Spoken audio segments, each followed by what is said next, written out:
Hello, welcome everyone. I'm really happy that many people are here online today for our annual Kress talks. The Samuel H. Kress Foundation offers to American PhD students funding to come to the art history department at Leiden University. This year, we're very happy to have Cynthia Kok and Margaret Mansfield with us. In their talks today, both will focus on particular aspects of their PhD. And actually, we're sitting in the same room. This is the very first time we can do that, thanks to the new, the less restricted Corona rules. All right, our first speaker is Cynthia Kok. She's a PhD candidate in history of art at Yale University. Her work focuses on the material culture of trade and empire, and she is currently writing a dissertation on sensorial engagement and craft experiments with mother of pearl in the early modern Dutch world. Cynthia received her MA from Bard Graduate Center and her BA from the University of California, Berkeley, and she has worked at the Metropolitan Museum of Art, the Frick Collection, and the Smithsonian American Art Museum. Today, she will talk about her PhD subject, mother of pearl and material literacy in the early modern Dutch world. Cynthia, the floor is yours. Okay.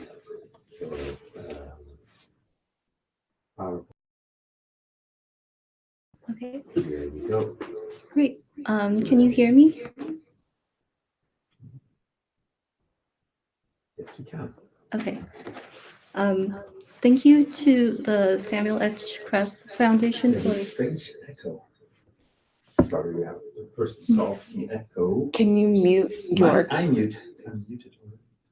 But your computer, is that muted? Maybe this is. Okay. Yes. Is this better? Yeah. Okay, great. Thank you to the Kress Foundation for supporting this research, and to Stein for that great introduction and for organizing these talks. And I will get started. The Bellekin family used mother of pearl to define their art and legacy. When Jeremy Bellekin moved to Amsterdam in the early 17th century, he was still primarily a musket engraver. 2 generations later, his grandson, Cornelis Bellekin, perhaps the most prolific carver in his family, had become famous for objects such as this Nautilus cup, which he engraved with a scene of Venus and Cupid and carved with a low-relief whale surrounding the shell's central spiral. The Bellekin's work with Nautilus shell, however, only made up a small portion of their body of work. In fact, they refer to themselves more generally as mother of pearl inlayers, carvers or engravers, and more frequently carved small plaques or roundels, usually decorated with biblical or mythological scenes. In this talk, I focus on these small handheld plaques to consider how mother of pearl shaped the Bellekin's craft methods and artistic identity. The family lived and worked in Amsterdam at a time when the Dutch East India trade made resources like mother of pearl more accessible to European makers. Yet without established methods for manipulating shell, mother of pearl workers experimented to understand a range of techniques, including how to chemically erode the shell's outer layer, as well as how to engrave images onto the shell. Their methods responded to the unique materiality of mother of pearl while remaining grounded in Dutch modes of craft. In particular, they consciously chose to engage with image making, often modeling their scenes after print precedents. In emphasizing both their ability to be technically innovative and their fluency in Dutch craft conventions, the Bellekins fashioned themselves as not only competent craftsmen, but also inventive artists who are intellectually engaged with a local community of makers and collectors. So first, a brief explanation of mother of pearl. Mother of pearl, or nacre, is an iridescent, flexible, and chemically stable material that makes up the body of many types of shells, including nautiluses and pearl oysters. Regardless of the form of shell, the living mollusk produces, on a microscopic level, a composite organic-inorganic material of aragonite platelets that make up layers of nacre. And here's a microscopic view of the mother of pearl, where you can see the layers of composite material. The early 18th century Dictionary or General Treatise of Various Medicines describes how oysters form pearls and mother of pearl with an incremental building up of nacre. The material is, quote, produced by natural additions of very thick and shiny layers in the manner of onion skins, which afterwards have hardened, unquote. The structure of semi-translucent platelets not only accounts for the iridescence of mother of pearl, but also the material's flexibility, strength, and impermeability. Unlike nautilus shells, which could only be found, nacreous oyster shells were more easily accessible as a byproduct of the pearl trade. Coastal communities on the Indian subcontinent and the Indonesian islands had farmed Pinctada margaritifera and Pinctada maxima long before European merchants established imperial outposts in those areas. By the late 17th century, the Dutch East India Company had access to the South China Sea and the Gulf of Mannar between India and Sri Lanka, and controlled the pearl fisheries along the Coromandel coast, Sri Lanka, and Indonesian islands. A 1682 Dutch report recorded 31 pearl oyster banks off the coast of India. A later survey identified 47. While shell specimen collecting relied heavily on private trade, pearl fisheries extracted pearls by the ton. To see if an oyster contained a pearl, the entire shell had to be taken out of the reef and pried open. The tons of extracted mother of pearl were then shipped to the Netherlands as a raw material rather than collecting cabinet novelty. By the 18th century, the VOC was importing an average of over 5,000 pounds of shell a year from the East Indies. Extant ship manifest, inventories, and advertisements mention, quote, barrels of mother of pearl alongside, quote, crates of tea, arriving in Amsterdam. For example, the Amsterdamse Courant specified that the ship Tolstoy had 3,000 pounds of mother of pearl in its cargo. Once trading ships arrived in Amsterdam, makers could access wholesale mother of pearl at market sites like the Amsterdam Exchange. As a master mechanic and engraver of muskets, Jeremy Bellekin likely already worked with mother of pearl. Weapons for wealthy patrons would have been elaborately inlaid with mother of pearl and ivory, engraved with decorative figures or scenes. Jeremy's son John and grandson Cornelis, however, did not continue making weapons. Jean Bellekin was the first in his family to officially call himself a parelmoersnijders in the 1627 notarial document I showed earlier. Cornelis, either John's son or nephew, similarly worked primarily with pearl oyster shells.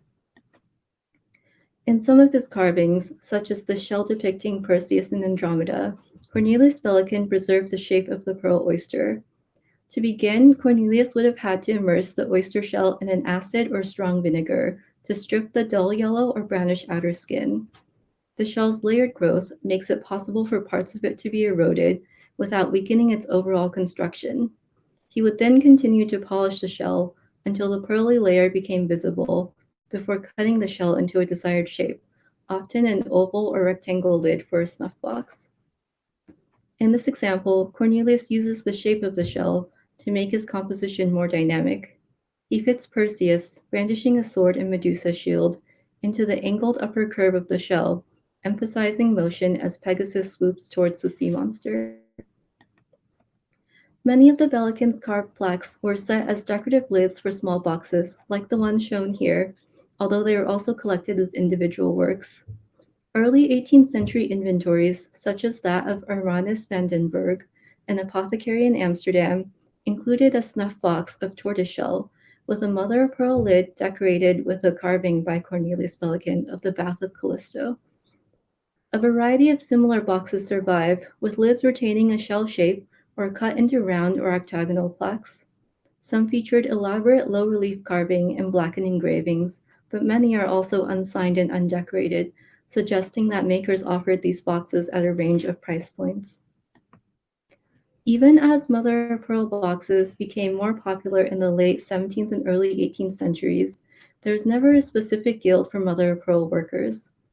Into the 18th century, many carvers continue to have trained as gold and silversmiths. Mother-of-pearl carver Jan Bernard Barachhausen officially worked as a stamp cutter at the Helderse Mint in Harderwijk. Norbert Heylbroeck, similarly, was nominated mint master in Bruges in 1749, although he was transferred to the mint in Brussels after a counterfeiting accusation. Already, metal was a popular material for small boxes. In addition to silver, brass and copper boxes were affordable alternatives. Metalsmiths engraved box lids with shallowly carved decoration, similar to metal plates prepared for printing. Mother-of-pearl craftsmen transferred these metalworking skills, using burins, hammers, and chisels to carve and engrave the shell. Heylbroeck, for example, designed this box with 6 panels of mother-of-pearl, cut into rectangles and polished flat, and secured with a gold frame and hinged lid. He inscribes the panels of his box with complex figural scenes depicting an allegory of the arts and mythological figures, blackening the engravings with ink or charcoal to make them legible. Although mother-of-pearl carvers might have worked closely with metalsmiths and used the tools and techniques of engravers, their primary focus remained on the shell itself. In fact, for the Bellekin shells, the metal box was often a later 18th century addition. For example, a box now in the Amsterdam Museum has a Bellekin lid with the same scene of Perseus rescuing Andromeda. The metal, however, is stamped with hallmarks of 18th century silversmith Louis Métayer. The Bellekin family perhaps started their mother-of-pearl enterprise in Amsterdam at a moment when makers were beginning to define their craft by the specific material with which they worked. William Kik gained a patent for his lacquer work that mimicked Japanese chests and called himself a lacquerworker. Others, like cabinet maker Herman Domer, made a name for themselves working with imported material like ebony. In 1696, Cornelis Bellekin placed a newspaper advertisement in their Amsterdamse Dondersdag Courant that read, "Cornelis Bellekin, artist, has invented an instrument with which he can drill diamonds, pearls, agates, etc., which also improve all pearls that have yellow or darker membranes or also large holes. He makes them cleaner and the holes smaller. In addition, he carves images on mother-of-pearl and also many different scenes on various substances." This advertisement focuses on how Cornelius invented tools and working methods to refine his craft, and suggests that he had broad expertise in working with all kinds of unusual materials. Like other artisans work with lacquer or ebony, mother-of-pearl plaques must be situated in context of a broader interest in experimenting with material capabilities, particularly materials that had become increasingly accessible through Dutch trade networks. Mother-of-pearl's chemical stability perhaps made it especially popular for small personal containers. The material had no taste or smell that could contaminate a box's contents. Snuff, for example, was often scented with oils. It was important to limit exposure to air to maintain the powder's potency and fragrance. Not only was the polished iridescent mother-of-pearl visually striking, the inert material would protect the box's contents from the environments without reacting to it. Other materials with comparable plastic qualities include whale baleen, horn, and tortoiseshell. While Hermanus van den Broek's box with a mother-of-pearl lid, not sure. No, there's something with Okay, it seems okay. Oh, Yeah. right. Yeah. Oh, no. Which slide? The 20. I am on slide 20. That's strange. But continue, it will be my problem, I guess. Okay. Oh, well, hopefully it Yes, comes back. it's okay. Okay. It's okay. While Hermanus van den Broek's box with the mother-of-pearl lid and tortoiseshell body is no longer extant, it may have looked similar to these two boxes. The box on the left, with the lid depicting a port scene, for example, is made of translucent pressed baleen.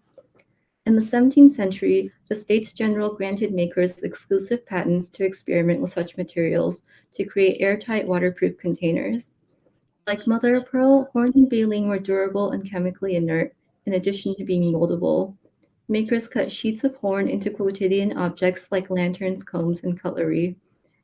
Baleen was shaped into boxes, frames, medallions, and other small decorative objects. In the two extant versions of Cornelius's Perseus and Andromeda, we can see how the mother-of-pearl carver continued to experiment with the shape and materiality of the shell to refine his composition. The carving on the left, likely earlier, relies on darkly inked foliage and rocks to make the reclining figure of Andromeda stand out. In the shell on the right, Cornelius uses simple line work rather than charcoal to define details in the background.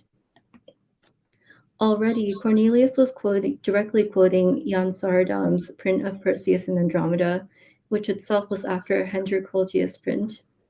While Cornelius more or less transcribes the composition, he also reinterprets the scale and perspective to suit his new medium.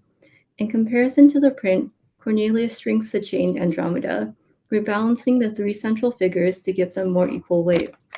Instead of dark shading, Cornelius gives the monster scales, emphasizing its fish-like qualities.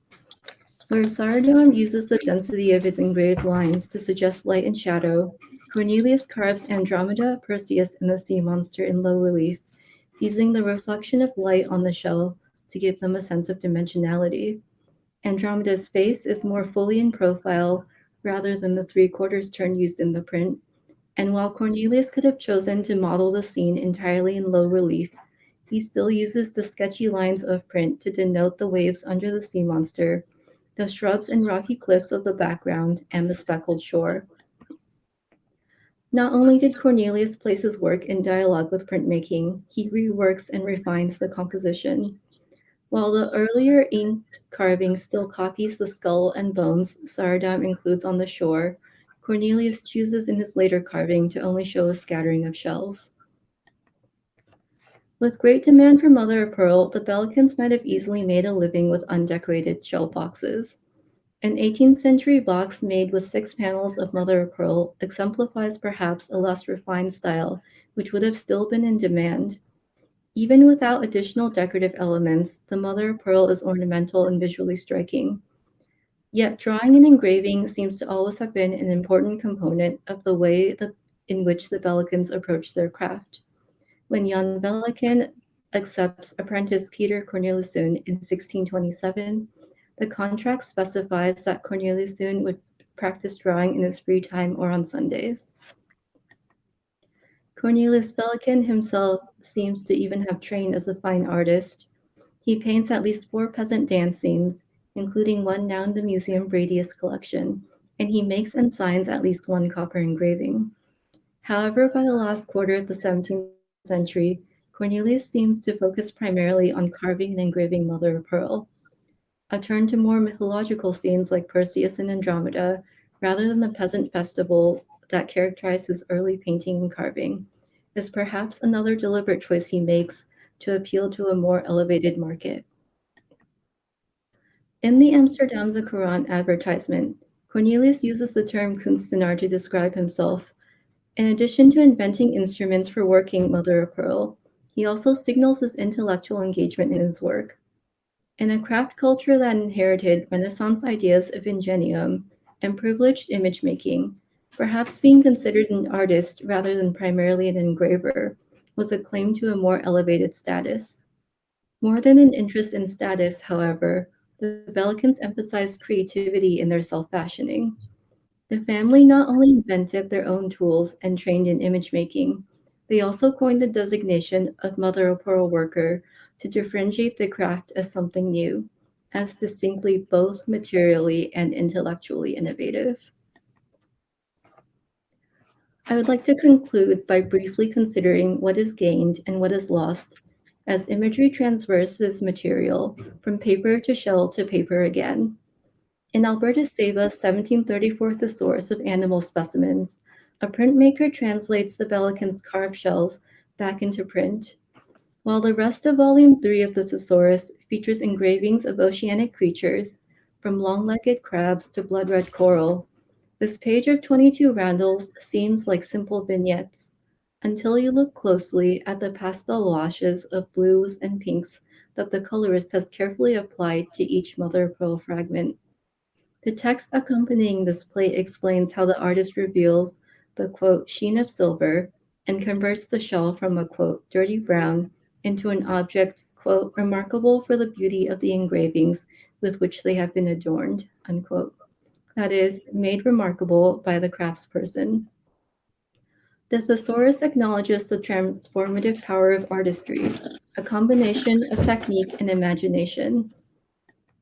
One of the plaques once in Seba's collection is now in the Amsterdam Museum. Even when returned to a printed image, Cornelis's roundel retains a sense of dimensionality and tactility, as if it could be picked up to reanimate the iridescence of the shell and clarify the shadowed figures on the outer curve. The objects that the Bellekins crafted demanded close hands-on engagement. Such carved shell fragments became not only markers of fashionability, but also sites of tangible encounter between people and their increasingly globalized material worlds. Thank you. All right. Thank you very much. That was very, very interesting. It's fascinating to see how first the prints are taken as example, and then all of a sudden it works in such a way that it gets printed again or represented in print as such. So it's truly fascinating. We keep the questions for later, so please put all your questions you have for Cynthia, but also for Margaret in the chat, and we will do them all at the end. But let me first introduce Margaret Mansfield. She's a doctoral candidate at the University of California, Santa Barbara. Margaret's research examines travelogues about the Indian subcontinent, produced, translated, and disseminated by the Dutch to a variety of European audiences. She is especially exploring the impact of social networks of the authors, engravers, publishers, and financiers on the production and reuse of images of the rituals and the religions of the Indian subcontinent. The title of our talk today is Ramping Up Publications in het Rampjaar, Dueling Dutch Accounts of India and its Religious Practices in a Year of Disaster. The floor is yours.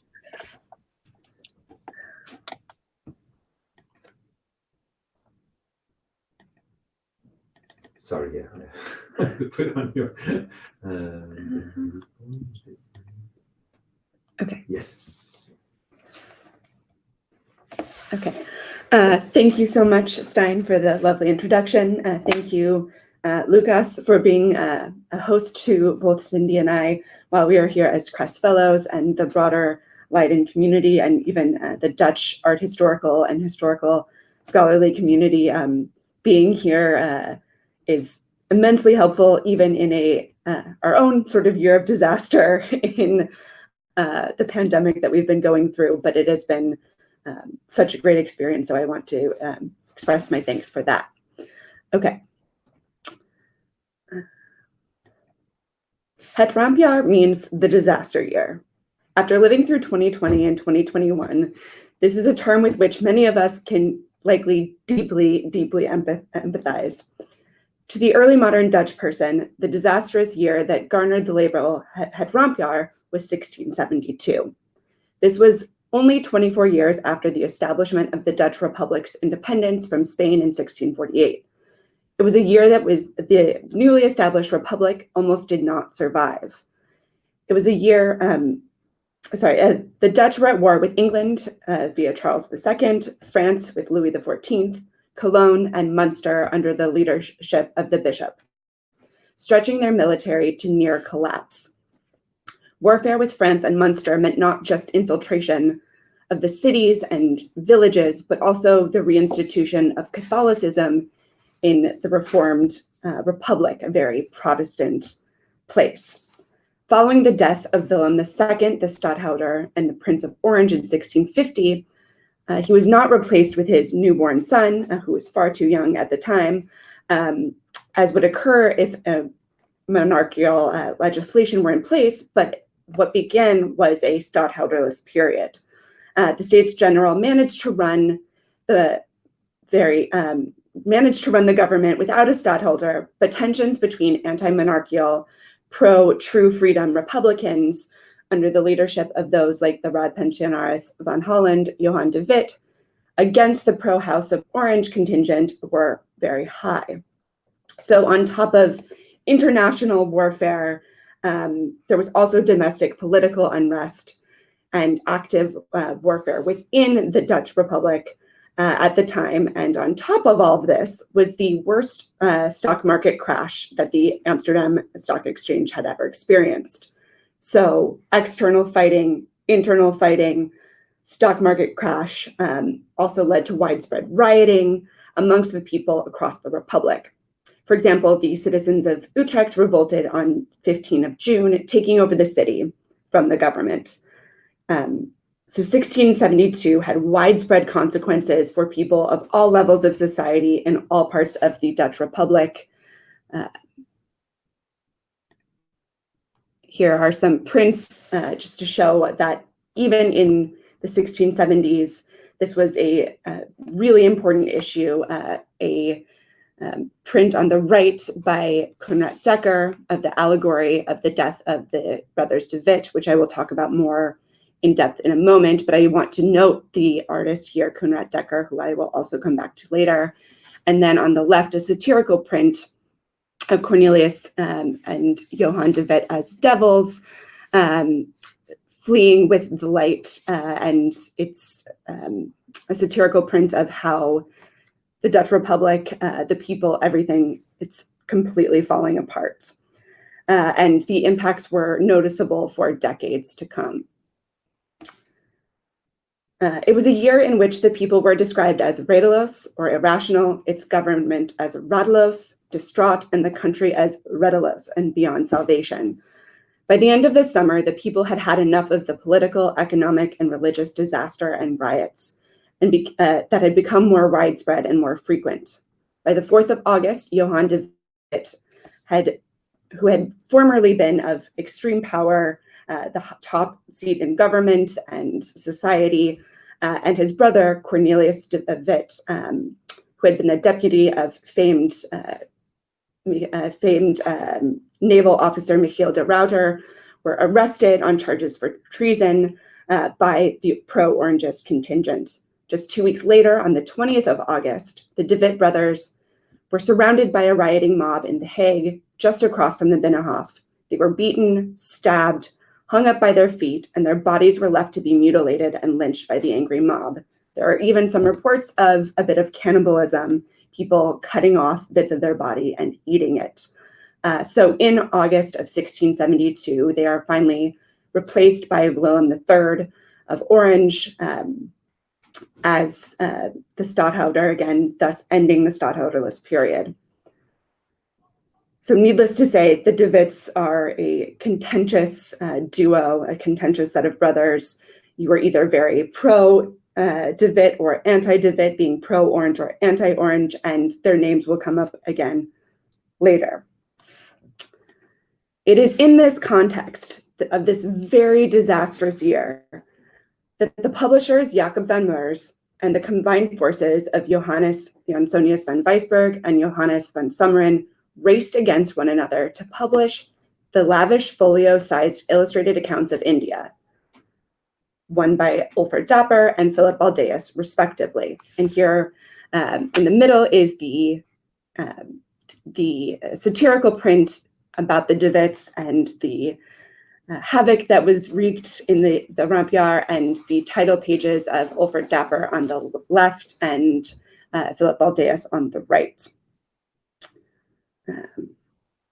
Olfert Dapper was an armchair traveler and prolific author who never left the Netherlands, although wrote text on every continent in the world, all of them full folio-sized, very lavishly designed, and heavily compiled texts that he wrote.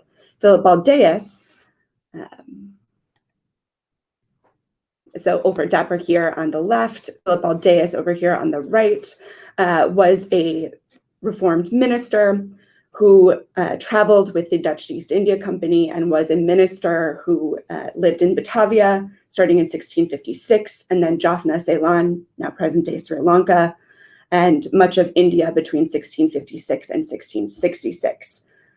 Before he then returned to Den Haag and ultimately Heylbroeck, where he was appointed by Cornelis de Witt, who I talked about just a moment ago, to a church where he ministered, and he wrote his account before his death in 1671. Now, neither Baldeus nor Dapper's accounts were the first illustrated Dutch accounts of the Indian subcontinent, but the contributions of Dapper and Baldeus mark significant contributions to a more well-rounded European understanding of Hindu deities and Hindu cosmography. Previous scholarship on these two texts and the topic of illustrated travel books on India more generally has confirmed that both Baldeus and Dapper were reusing and even plagiarizing previous texts, both published versions and manuscript form. It is generally agreed upon that Dapper's text and images are based on miniatures and manuscripts that are now part of the Sir Hans Sloane collection in London. As you see here, the image of the Matsya's avatar, or the first avatar of Vishnu, his printed version on the left, and then the colored version just below and to the right of it.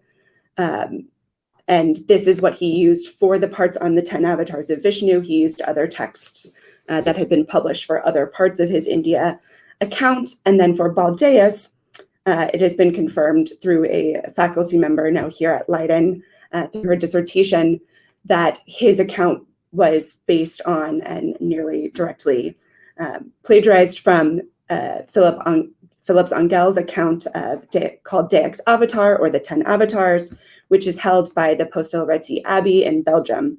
And here is his first avatar of Vishnu, the Matsya avatar.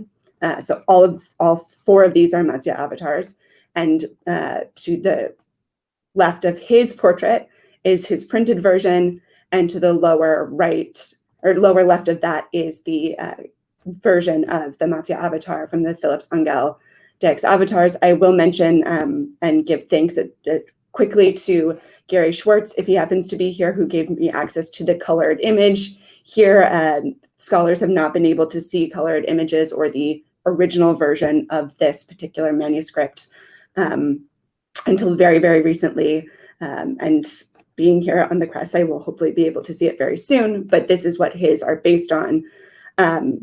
So that scholarship has already been done. Other scholarship has been on the undeniable presence of exoticism in these works. What I am discussing today, however, is the context in which these books were produced, and I'm working more in depth on this in my dissertation as well, is really tethering these two books to the context of their production, the background of their publishers and the engravers, and the inescapable reality of the year in which they were produced, 1672. Before Baldeus and Dapper's works were printed in 1672, there was only one version of the 10 Avatars of Vishnu printed in Europe. These images first appeared in 1667, accompanying the text of famed Jesuit Athanasius Kircher, who was also an armchair writer. In his text, China Illustrata, Kircher explains the simple schematic line drawings. He explains about the simple schematic line drawings of the avatars of Vishnu with Latin and Devangari labels based on a set of miniatures that were brought to him by the missionary Father Heinrich Roth, who lived in Agra, India from 1652 to 1668.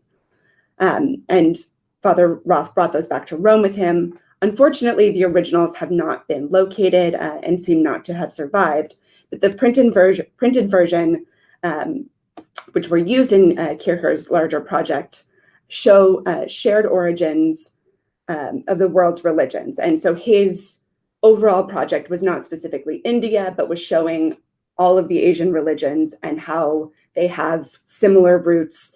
And so is comparing things to, comparing India to China, to Egypt, etc.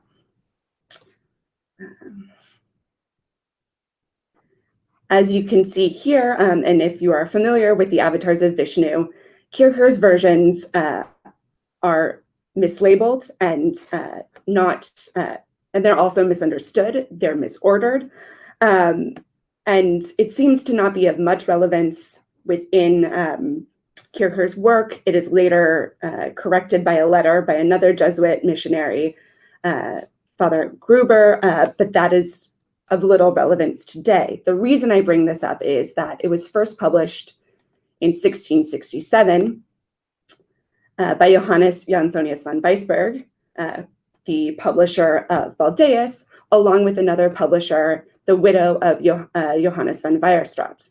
This publication of Kierkegaard's China Illustrata was a full folio book that was lavishly illustrated, and according to their records of the publisher, quote, obtained many copies at very great excessive cost, which they themselves had also to bring over from Italy, and having many expensive plates made for that purpose, end quote. In the very same year, Jacob van Meurs, the publisher of Dapper, also located in Amsterdam, published Kierkegaard's exact same book with the exact same illustrations without privileges. So here you see the with privileges on the cover page for the Van Weisberg. There are no privileges for Van Meurs, both published in 1667. You can see that their colophons and title pages are virtually identical, other than the names of the publishers and whether or not there are privileges.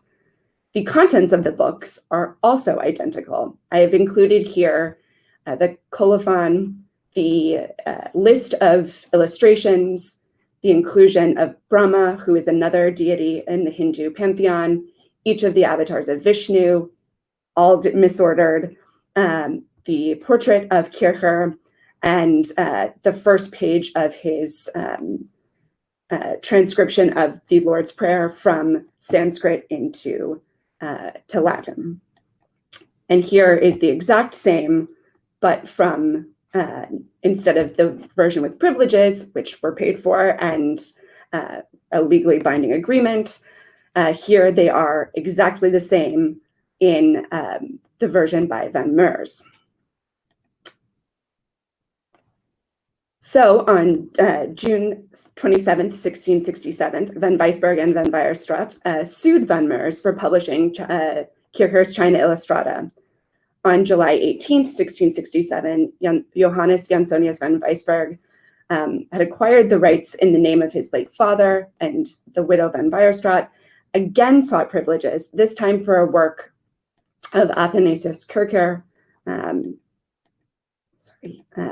to reprint it again, and were given privileges at this time for the well-known Jesuit, quote, to take away all sinister interpretations, unquote, which might arise from the obscure designation of the first privileges. In both versions, Van Meurs' pirated version and Van Weisberg's, the avatars of Vishnu are identical, misordered, and far less elaborate than those that appear later on. These, interestingly though, these exact same avatars of Vishnu appear in Abraham Rogerius's reprinting account of his time in India.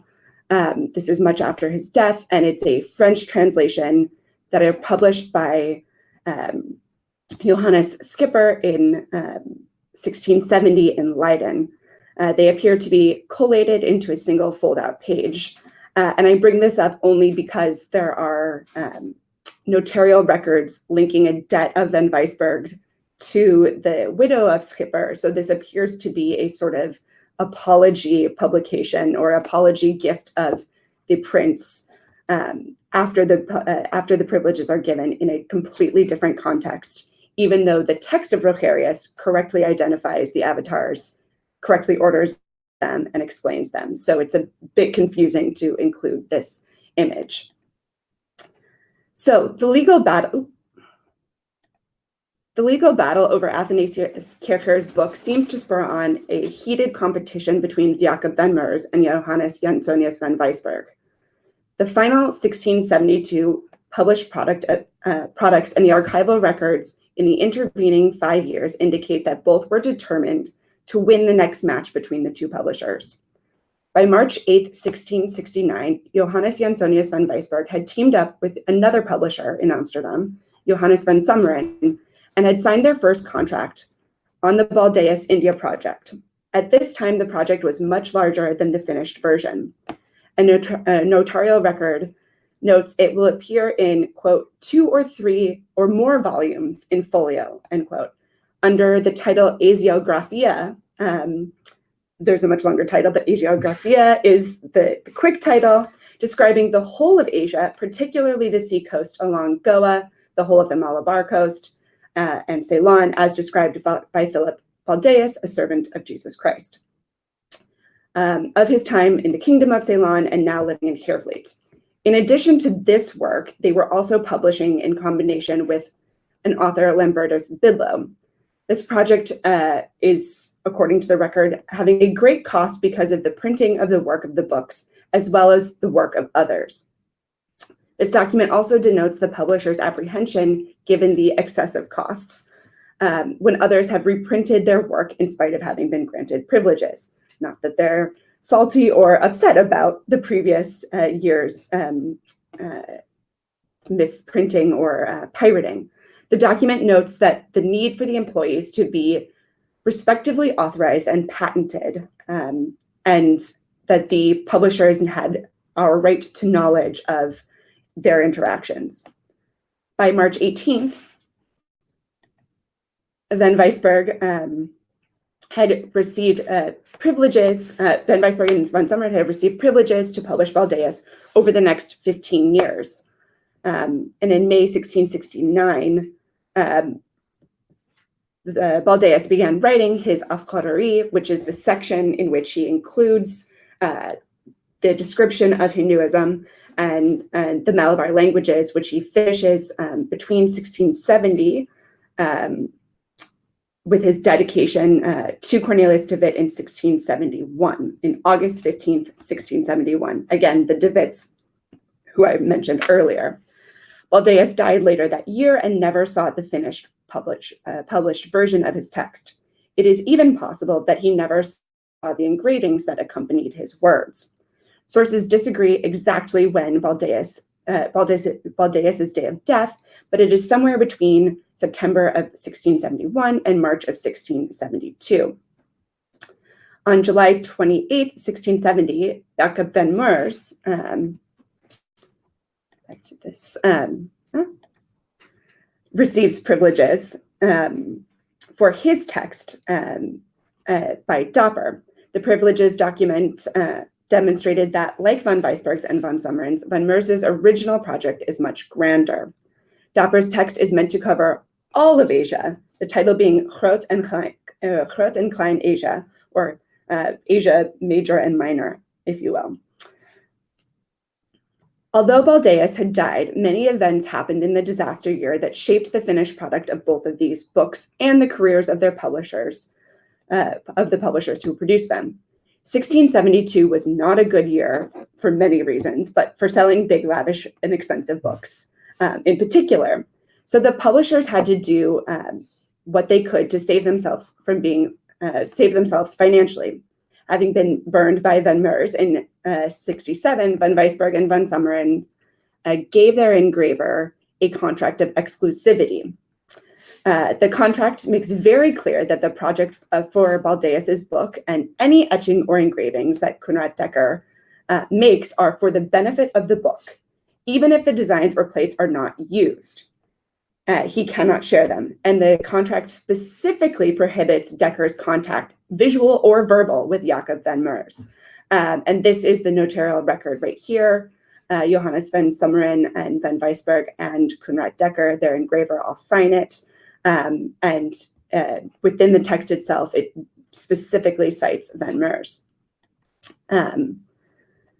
On the 6th of April, 1672, Jacob van Meurs and Jansonius van Weisberg are pulled together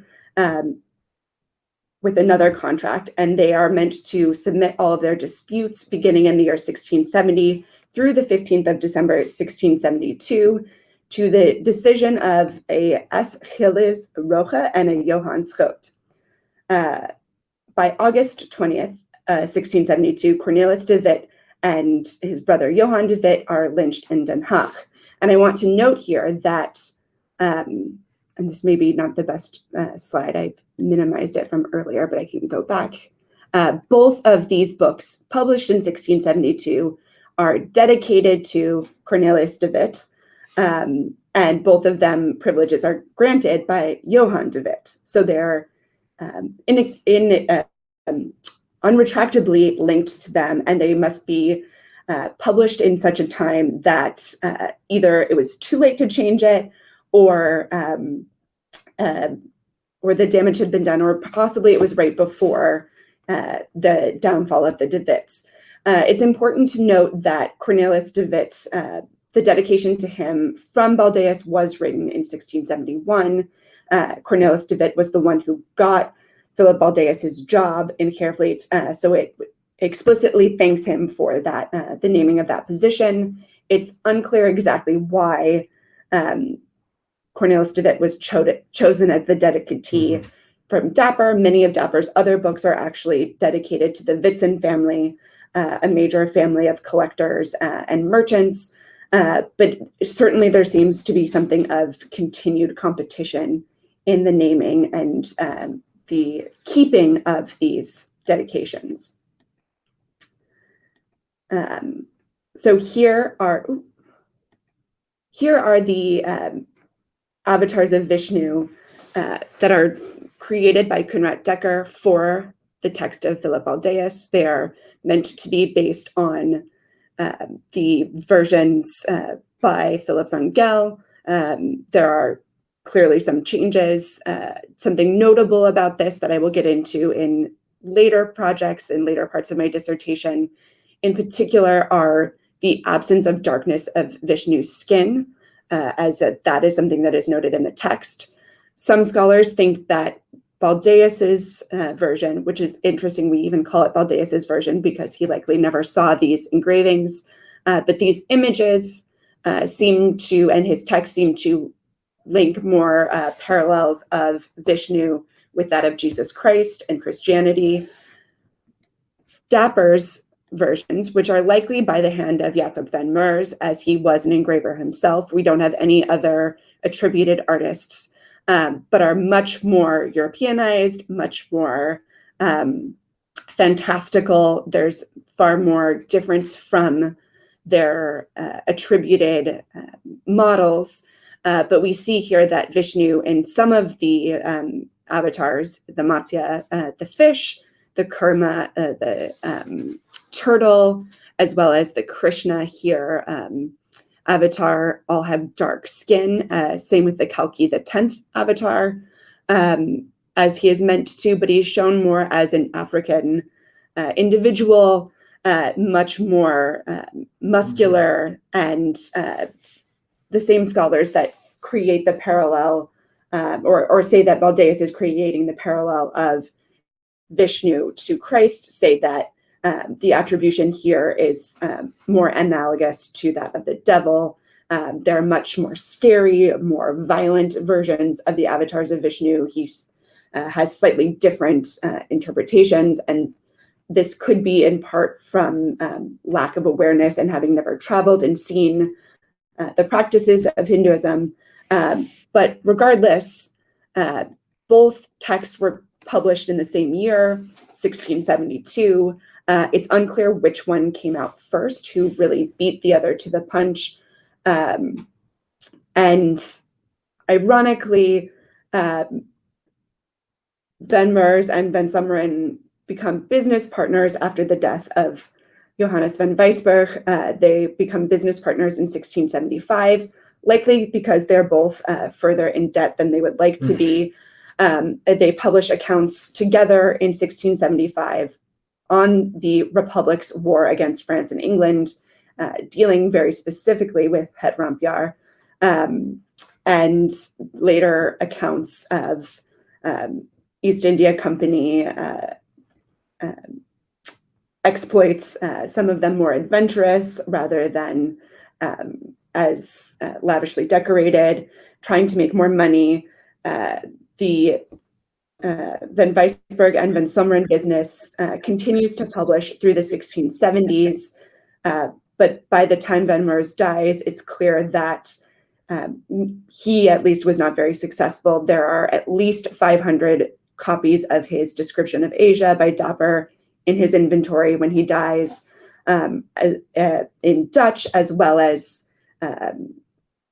at least 300 versions in German, and many other. He has far too many books in his inventory so that he hasn't sold, and he is not able to even pay the dowry to his daughter's marriage, and that is indebted to his business partners. So ultimately, they pushed through to both lose in the disaster year. And just to reinforce with this last slide that the engravers are very much thinking about the disaster year. Here is the same engraver as Philip Baldeus's avatars of Vishnu doing the allegory of the death of the De Witts. So reinforcing how important that is, even to the very engraver of Baldeus's text.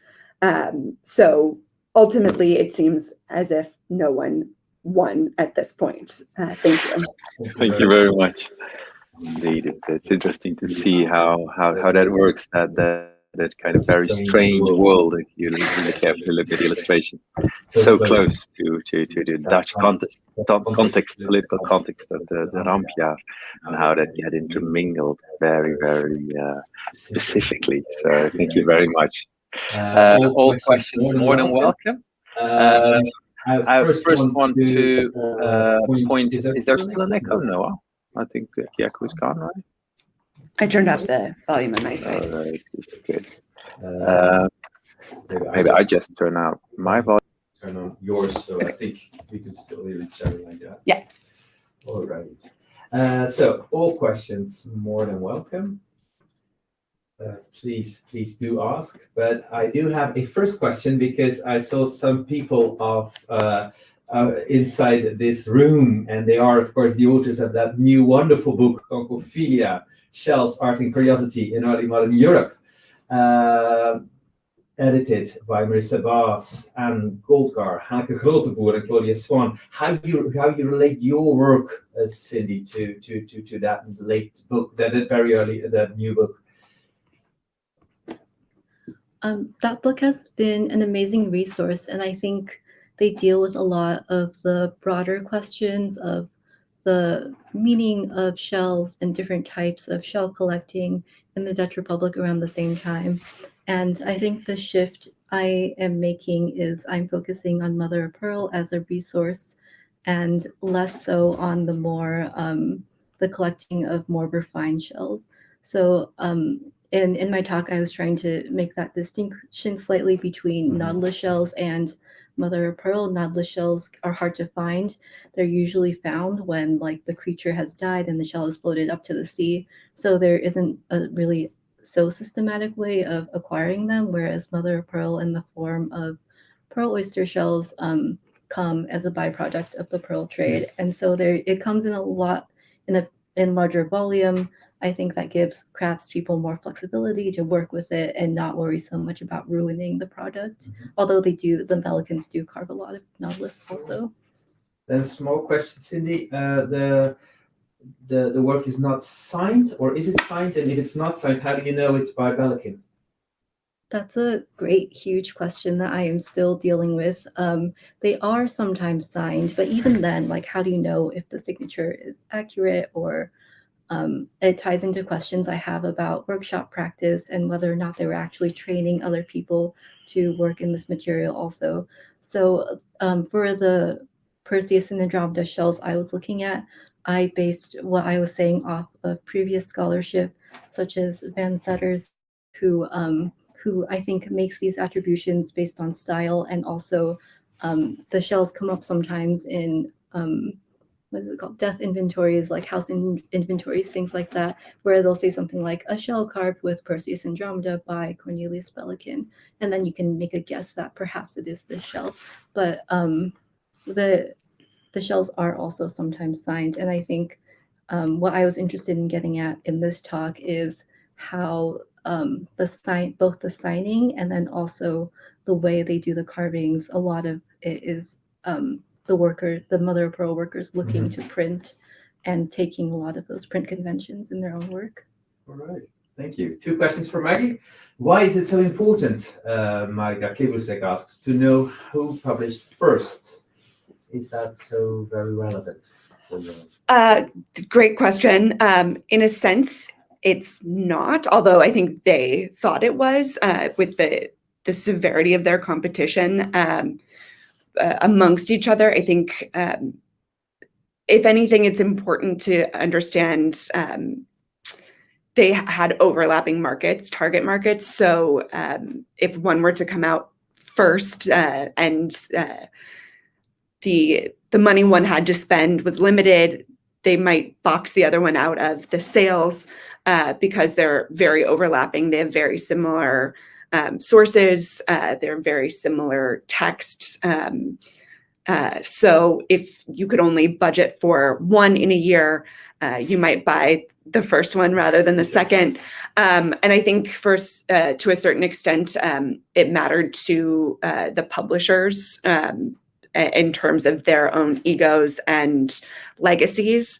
But historically speaking, outside of the context of the success of the publishers and authors, I suppose it doesn't matter. And ultimately, in terms of the avatars of Vishnu specifically, and I spoke about this in another talk about a month ago, it seems as if Baldeus won in a certain regard, in that by the time Bernard and Picard are publishing their 9-volume compendium of all the religions of the world, it's actually the Kircher / Rogerius avatars of Vishnu, and then the Baldeus that by Decker that are repeated and reused.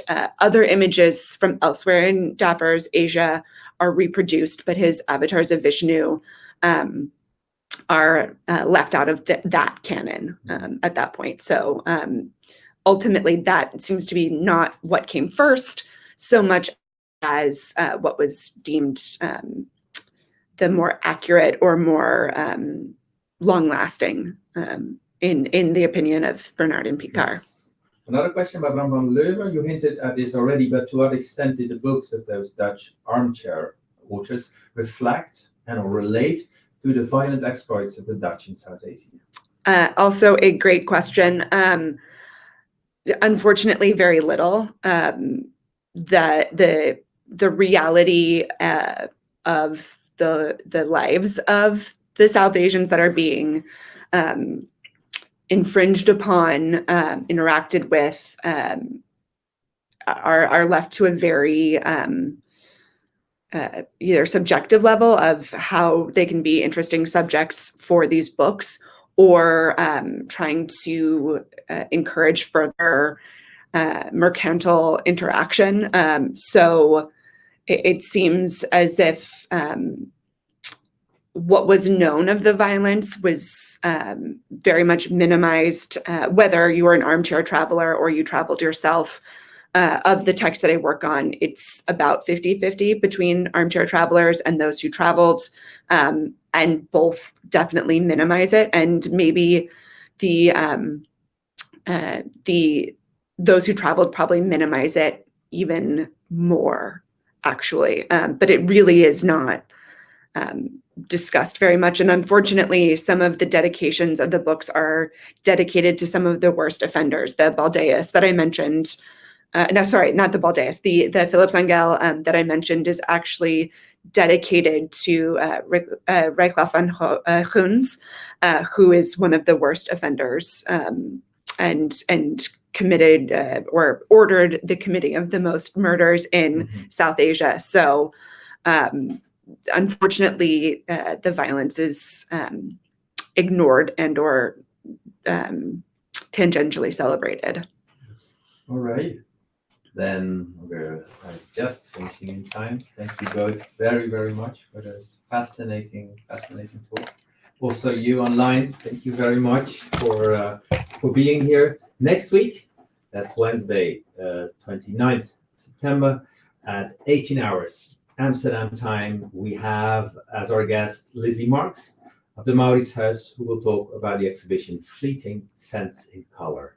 So I hope to see you all there. Have a nice evening or a nice day for our friends on the other side of the ocean, and see you next week. Bye-bye.